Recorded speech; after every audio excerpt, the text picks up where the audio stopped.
Hey guys, so I am back finally with another video. I haven't done a face video in a long time. I've basically just been doing gaming videos, and the last video there was a prom video and I wasn't really in that video, so I haven't been talking to you guys.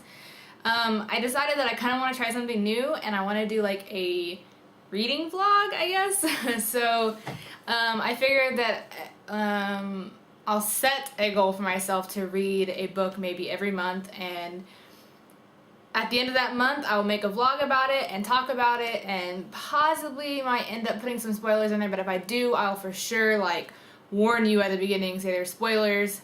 But for the most part, yeah, I want to do a reading vlog, and hopefully it will be interesting and I have enough stuff to talk about and you guys will like it.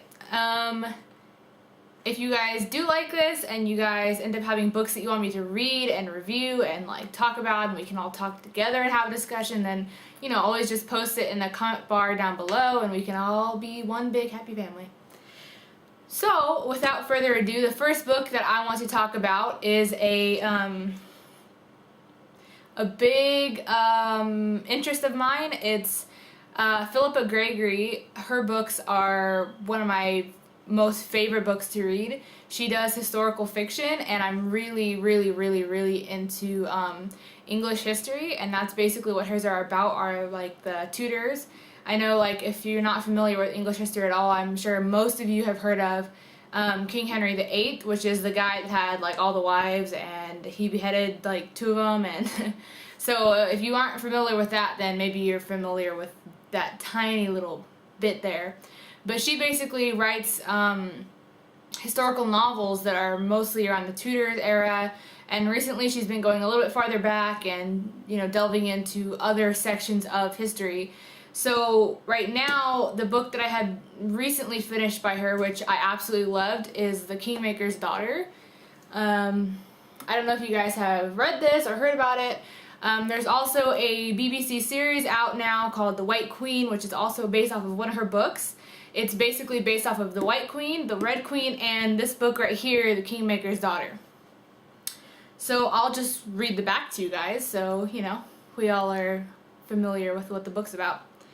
So, at the court of Edward IV and his beautiful wife, Queen Elizabeth Woodville, Anne grows from a delightful child to become ever more fearful and desperate when her father makes war on his former friends. Married at age 14, she is soon left widowed and fatherless, her mother in sanctuary and her sister married to the enemy. Anne manages her own escape by marrying Richard, Duke of Gloucester, I don't know, sorry if I'm saying it wrong.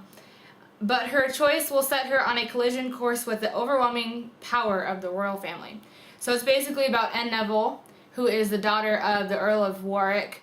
It's about basically just her struggle with being married to, basically as being a woman back in that time, being forced to carry out, I guess, men's ambition through marriage and all that good stuff.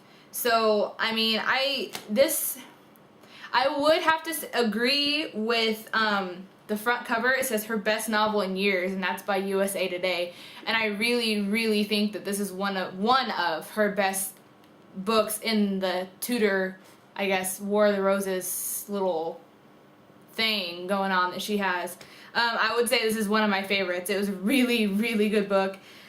There's really a lot going on, especially when especially when Isabel, Anne's sister, ends up going to sea, and they're trying to get to Calais with her father and her husband, George, and she actually ends up miscarrying. It's a huge ordeal. Anne ends up having to try and help deliver the child, and they it's not really a miscarriage, but it's a stillborn basically. So she ends up losing the baby on the ship, and it's the way that she just depicts it. It's just, you feel like you're there and you feel all the emotions. It's like a big roller coaster. I mean, for the most part, I do enjoy reading these kind of books because it's not, I mean, yes, there's conflict going on and different situations, and you get sucked into it. But I also just like it for the atmosphere. So it's not like a book that you're gonna pick up and always just be like, oh, what's gonna happen, you know. I read it for the information as well as just, like I said, the atmosphere, and then of course the story and the way she decides to depict how she thinks that the characters of that period were, like, you know, Richard or Anne or Isabel. She decides to take from facts and decide what kind of situations and personalities and, you know, and it's interesting to see how she does that. So that's why I really like her books. But with this one, I did feel like I was always like, oh, what's gonna happen next, what's gonna happen next?